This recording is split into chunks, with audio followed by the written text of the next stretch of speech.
Então, nós temos o seguinte, lista 1 de razões trigonométricas, instruções, copie no caderno e resolva, envie uma foto da atividade feita, a data de entrega vai ser na quinta-feira, tá bom? Então, vai ficar uma atividade que a gente vai iniciar na aula e vai ficar para casa, né? E na quinta a gente termina e já corrige, fechando esse conteúdo para a prova, tá bom? Depois a gente só vai fazer exercícios de fixação. Bom, determine o valor de x utilizando as razões trigonométricas. Então, o que a gente tem aqui? Vamos dar uma olhada. Até a G, né? Uma lista bem extensa, mas é facinho o cálculo, né? Não é nada demais, ó. Bom, então, voltando ao conceito, deixa eu explicar isso aqui para vocês, né? A gente agora vai estar trabalhando com triângulo retângulo, só que a gente inseriu a informação agora dos ângulos internos, ó, né? Se eu já tenho aqui um ângulo reto, que é um ângulo de 90 graus, os outros dois ângulos são ângulos com medidas em graus menores que 90 graus. É o que a gente chama de ângulo agudo, ok?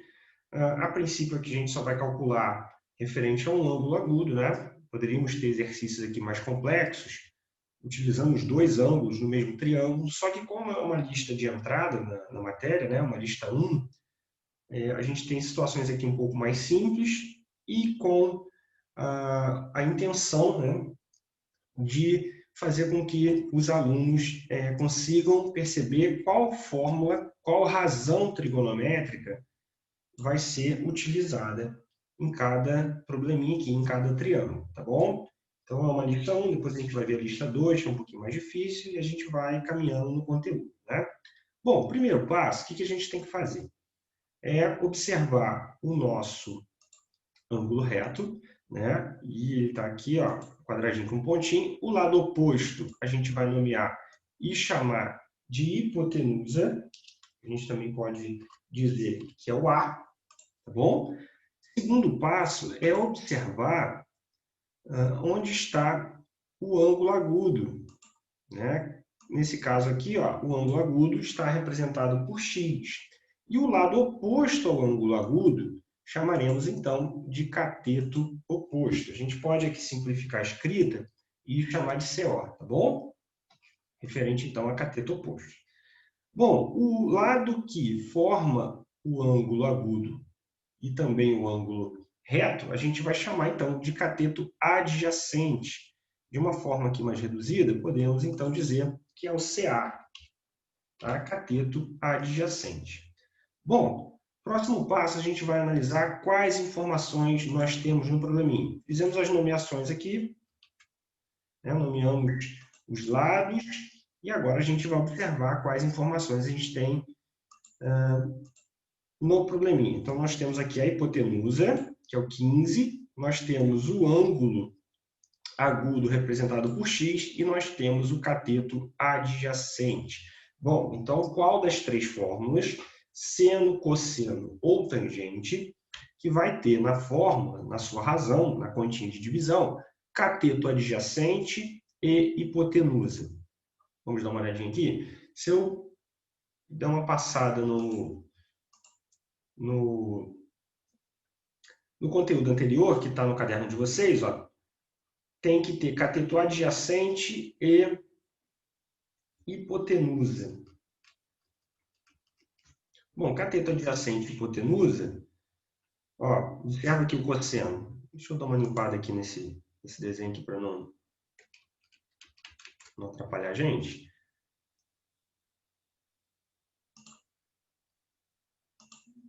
Só apagar aqui o... Então, cateto adjacente e hipotenusa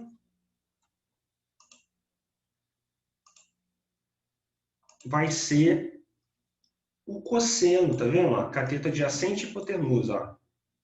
Então, a gente vai utilizar a fórmula do cosseno para resolver a letra A. E aí basta você substituir. Quem é o cateto adjacente? Aí você vai colocar a medida e a hipotenusa também e simplificar, deixando o resultado aqui mais reduzido possível, né? Deixa eu voltar aqui à classificação que a gente... Opa! Como é que saiu aqui? Só um minutinho, por favor. Bom, vamos lá. Deixa eu só colocar aqui. Então, estava o 15 é a nossa hipotenusa. E aqui estava o cateto adjacente, né? Observa que não tem nenhum número aqui no cateto oposto.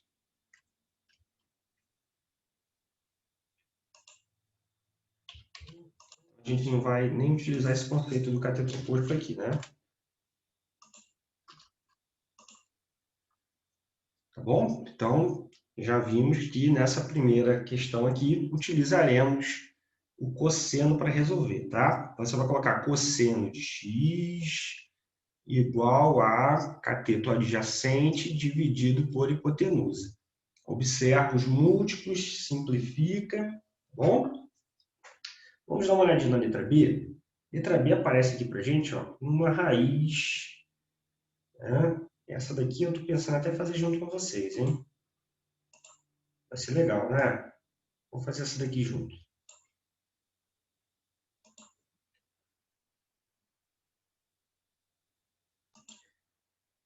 Vamos começar a nossa letra B nomeando aqui e observando as informações que a gente tem, né? Vamos começar então pelo ângulo reto. Observa o ângulo reto está aqui embaixo, ó, e o lado oposto a ele é a hipotenusa, tá? Então, vamos dizer que o 12 é a nossa hipotenusa, representada aqui pela letra A. O nosso ângulo agudo está em cima, na parte superior, né? O lado oposto a ele vai ser o cateto oposto. Então, esse 6 raiz de 3 é o cateto oposto, CO, né? E o lado que está formando o ângulo vai ser o cateto adjacente, que não tem valor nenhum aqui nesse probleminha. Então, o que a gente tem que observar, né? Depois da classificação, veremos qual fórmula que a gente pode utilizar aqui, ó, para que vai se encaixar para a gente resolver e determinar o valor do x, então. Ok? Então, nós temos o seguinte, ó, a classificação aqui, né? O lado oposto ao ângulo reto é a nossa hipotenusa. O lado oposto ao ângulo agudo é o cateto oposto. E nós temos aqui, então, o cateto adjacente formando o ângulo. As informações aparecem no cateto oposto e na hipotenusa. Então, qual das três razões, eu coloquei as três fórmulas aqui, né? Qual das três razões a gente vai ter a informação de cateto oposto e hipotenusa? Vem comigo, ó, seno de x, cateto oposto e hipotenusa. Então, é essa daqui, ó, já é de cara a primeira, né? É a que tem as informações aqui, ó, que a gente precisa para montar na fórmula, né? Ó, cateto oposto e hipotenusa. Então, de cara, a gente já identificou que é a primeira fórmula. Vamos dar uma olhadinha nas demais. Ó. A segunda, a gente teria que ter o cateto adjacente, tá vendo? Cateto adjacente sobre hipotenusa. Então, essa daqui não entra. E a última, que é cateto oposto sobre cateto adjacente, é quando o triângulo ele não apresenta a hipotenusa. Então, também não é esse caso aqui. Tá? Então, já observamos, identificamos aqui a nossa fórmula. O que a gente vai fazer agora, então, é substituir os valores na fórmula e determinar o valor de x, tá? Deixa eu só aqui organizar. Então, vai ficar o seguinte, ó, seno de x vai ser igual a cateto oposto sobre hipotenusa. Então, acompanhe aqui comigo. Ó. Vamos montar aqui a nossa razão, né? Nossa continha de dividir. Vou aumentar a fonte aqui. Cateto oposto sobre hipotenusa. Está muito pequenininho aqui, deixa eu acertar aqui, só um minutinho.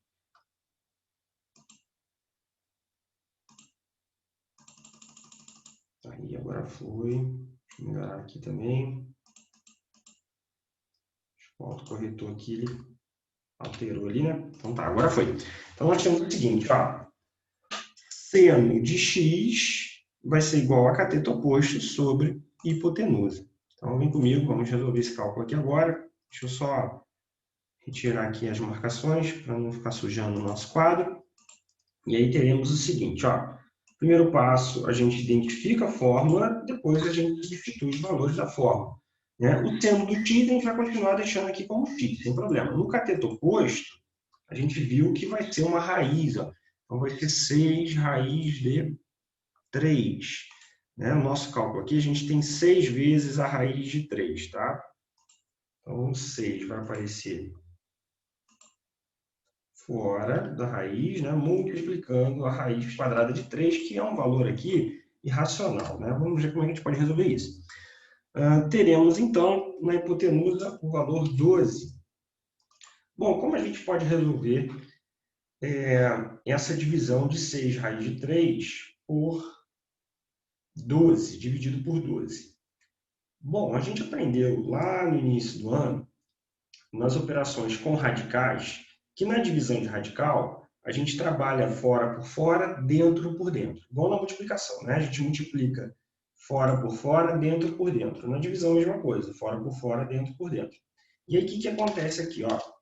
A gente vai dividir, deixa eu fazer aqui uma anotação, nós vamos dividir, então, o 6 por 12, tá? E vamos deixar a raiz quietinha lá. A gente não pode mexer na raiz, tá bom? Então vai ficar o seguinte, ó. Acompanha comigo aqui, ó. Vamos continuar nosso cálculo.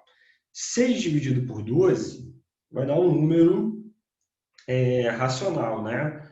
Um número fracionário aqui. A gente pode simplificar todos os dois por 6, não pode? Então vem comigo aqui, ó. Se eu dividir 6 por 6, o que a gente vai obter aqui?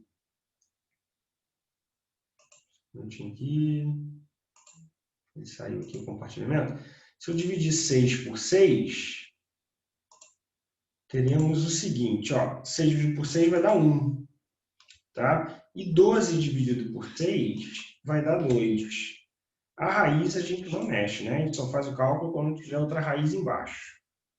Então vai ficar 1 vezes a raiz de 3 dividido por 2. Na matemática, a gente não escreve esse 1, né? A gente sabe que a gente pode ocultar esse 1, né? 1 vezes a raiz de 3 é a própria raiz de 3. Então o resultado final aqui vai ser a raiz de 3 dividido por 2, tá bom? Deixa eu destacar isso aqui, vou botar de vermelho. Professor, mas esse número aqui ficou um número muito complexo. Raiz de 3 dividido por 2, é isso mesmo? Bom, se tratando de razões trigonométricas, deixa eu explicar isso para vocês. Teremos esses números complexos mesmo, tá? O que a gente vai fazer posteriormente, na próxima lista, sim, 6 por 6 vai dar 1 e 12 por 6 vai dar 2, tá bom? O que a gente vai fazer na próxima lista de exercícios é observar numa tabela, a gente vai ver uma tabelinha, que esse valor raiz de 3 dividido por 2 vai gerar um valor em graus, né? E a gente vai ver isso depois, tá? Não dá para ver todo o conteúdo de uma vez só. Então, o primeiro passo, a gente treina a identificação dos lados, a identificação aqui da fórmula e a resolução com as raízes. Depois, a gente vai passar para a tabela e observar, né, que valor raiz de 3 dividido por 2 vai ser em graus, né?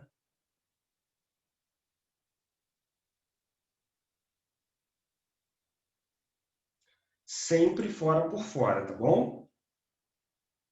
Viu? Não é difícil, né? Vou voltar aqui rapidinho na nossa lista de exercícios, só para comentar com vocês aqui. Deixa eu ver se tem mais alguma situação interessante. Ó, vem comigo aqui. Lá embaixo vai começar a aparecer aqui, ó, a partir da letra E, o valor do ângulo, ó, e os lados com incógnitas, tá vendo? Então, é o mesmo processo. Ó, se a gente for fazer aqui a identificação, vem comigo, ó. Vamos fazer aqui, ó. O lado oposto ao ângulo reto sempre começa por ele, tá? Vai ser hipotenusa. Ó, o lado oposto ao ângulo vai ser o cateto oposto. A gente vai chamar de CO, né? Bom, qual fórmula, então, que a gente tem que utilizar para calcular aqui que tem essas informações? Ó, hipotenusa e cateto oposto. A gente viu que foi o seno, né? E aí, o que acontece? A gente vai montar o seguinte, ó, seno de 1/2, então você vai colocar 1/2 no lugar do seno de x, você vai colocar 1/2, tá? E aí vai ficar o seguinte, deixa eu ver se eu consigo fazer, pelo menos montar aqui para vocês. Só um minutinho, tá? Só para explicar melhor essa situação aqui. Então, vem comigo. Na letra E, a gente vai montar o seguinte, ó. A gente sabe que é essa fórmula aqui, né? A gente já identificou o cateto oposto de hipotenusa. Só que quando você for montar, no lugar do seno de x, você vai colocar um meio, tá? Porque ele já deu o valor do x, do ângulo, né? Perdão. Ele já deu o valor do ângulo. Então, a gente vai colocar aqui, ó. Deixa eu botar na fórmula aqui. Então, no lugar de escrever, em vez de a gente escrever seno de x, a gente vai escrever um meio, porque ele já deu o valor, né, do ângulo, tá? Então, essa primeira parte aqui, seno de x, na verdade, se refere ao ângulo. Legal, né? Vamos continuar aqui, ó. Deixa eu aumentar aqui a fonte. No lugar, então, do cateto oposto, ó, vê se não aparece o x no lugar do cateto oposto no desenho. Então, a gente vai colocar x, ó. E no lugar da hipotenusa, a gente vai colocar 8. Ah, professor, e agora como é que a gente resolve essa situação? Nós temos aqui uma proporção, né? Também chamada de proporção, ou uma regra de 3. Ó, nós temos 3 informações, 1, 2 e 8, e nós temos o x. Como é que a gente resolve isso? Multiplicando cruzado, lembra disso? Né? Então, continuando o cálculo aqui do lado, você pode continuar embaixo também, né? Ó, 2 vezes x vai dar 2x, tá bom? Aqui eu comecei multiplicando o primeiro incógnito. Na regra de 3 você pode fazer isso, não vai alterar o resultado, tá? E 1 vezes 8 vai ser 8. Então, lembra que a regra de 3 a gente resolve multiplicando cruzado, tá? Então, 2 vezes x, 2x, e 1 vezes 8, 8. O 2 vai passar para baixo dividindo. Deixa eu voltar aqui para não... Vou fazer do lado, tá? E aí teremos o seguinte, ó, vai ficar x igual a 8 dividido por 2. O 2 passa para baixo dividindo. E teremos, então, x igual a 4, a nossa resposta. Tá? Bem legal, né? Interessante nesse probleminha é que a incógnita apareceu no lado. Então, olha que bacana. A gente já está utilizando agora um novo conceito, né? A gente está utilizando as razões trigonométricas para determinar o valor dos ângulos agudos também, né? E utilizando as razões trigonométricas para determinar o valor dos lados de um triângulo. Então, a gente pode utilizar o teorema de Pitágoras, dependendo da situação, podemos utilizar as relações métricas e também podemos utilizar agora as razões trigonométricas para determinar o valor de um lado. Tudo vai depender, pessoal, da informação que a gente tem no desenho do triângulo, ok? A gente tem que observar quais informações a gente tem no desenho do triângulo.